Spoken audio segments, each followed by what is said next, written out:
It's a lightweight title fight in Las Vegas. Dan Tom here with MMA Junkie to help you break down the main event for UFC 317 between Ilia Topuria and Charles Oliveira.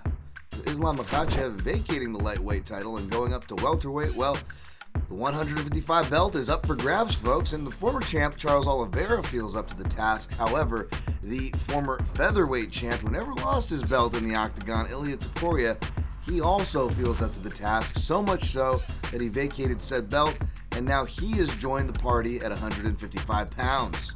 At the time of this video, the odds makers and the public are siding with Topuria in the neighborhood of minus 500 as your favorite, with the comeback, and Charles Oliveira in the neighborhood of plus 340 as your underdog.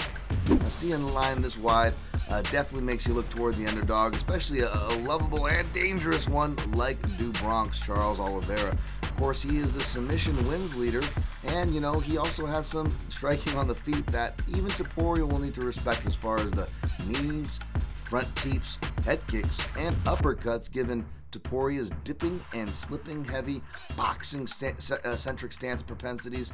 He will dip, he will slip, and I think southpaws will ultimately probably give him the most trouble.